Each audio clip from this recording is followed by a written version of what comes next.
And Haley. Yeah. You don't even want to know what her deal is.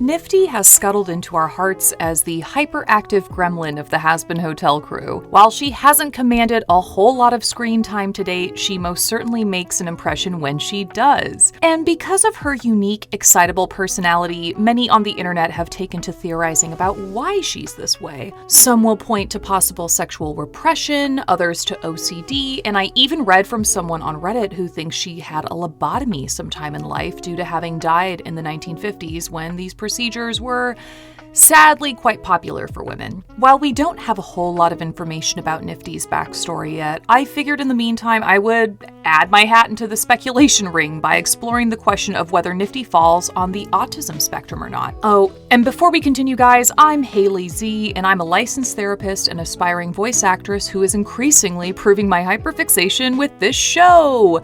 I'm also autistic, have ADHD, and have a learning disability, so the universe just decided to give me a trifecta of neurodivergent conditions, if you will, to spice up my life, I guess. So hopefully that gives y'all an idea of why this question is an interesting one for me to explore. So let's start by quickly running down what autism spectrum disorder, or ASD, is. As many of you know, it's a developmental disability that often leads to social difficulties, environmental sensitivities, and restrictive, repetitive behaviors and interests. However, autistic people do come in many forms, and one autistic person's profile may look drastically different from another's. Our modern understanding of autism has thankfully developed exponentially even just in the last 10 to 20 years, and it continues to be fleshed out in recent times. Autism is often misunderstood as a condition that primarily affects boys, though girls can definitely be diagnosed as well. However, girls are notoriously underdiagnosed compared to boys due to testing assessments that were originally normed on boys, which leads to skewed results.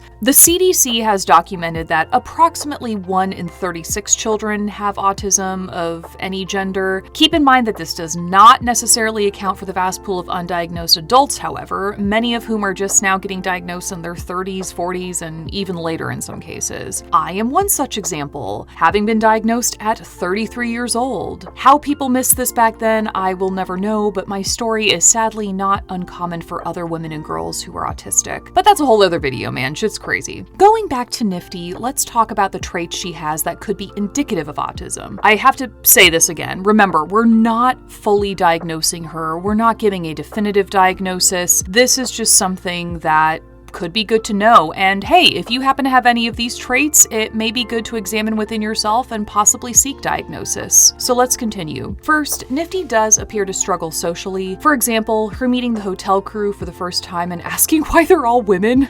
God, poor Angel.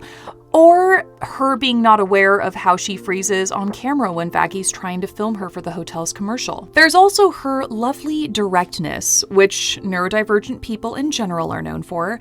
And honestly, when Niffty said, "I hated that song," after the whole "it starts with sorry" number, I was like, yeah, Queen Slay, honestly. Niffty also appears to have a special interest in cleaning as well as in killing bugs, which I promise is not a common special interest among us, by the way. But this is where I can see where others are coming from in terms of suspecting possible OCD. Now, OCD is an incredibly complicated diagnosis with many different presentations as well. We're not really going to dive deep into it here, especially since Georgia Dow already did a really good job of doing this, and I certainly don't want to feed into the idea that OCD automatically equals obsessed with cleaning. But we can see that Niffty is clearly uncomfortable with filth and goes even as far as sweeping the floor in the middle of a packed club to satisfy this discomfort. However, this discomfort is quickly abandoned when she finds something else that sparks her interest, so that's something to observe. In the same scene, we also see that Niffty begins crying profusely after Angel scolds her for being a mess due to her behavior in the club. Autistic people, on average, are more likely to have trouble regulating their emotions, and so a crying outburst like this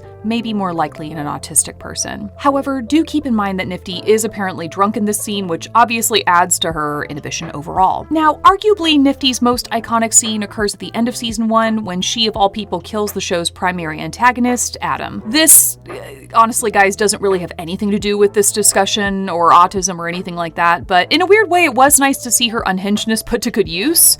So I guess that's all I really have to say about that. So with the evidence we've looked at, what do I think? Well, again, it's really hard to say without me seeing a hell of a lot more of Niffty, but I absolutely buy that she could have autism or possibly another neurodivergent condition like ADHD. Again, I definitely don't diagnose any characters definitively on here, but let's just say that if I were the in-universe therapist for Hazbin Hotel's characters, I would 100% refer her to a testing psychologist for further assessment. A lot of what we've seen from Niffty is comic relief type stuff, so I think the most interesting next step for her would be to find out more about her inner world and how she relates to people. For example, does she express feeling different from the rest of the cast? Does she see herself as a person who has special interests?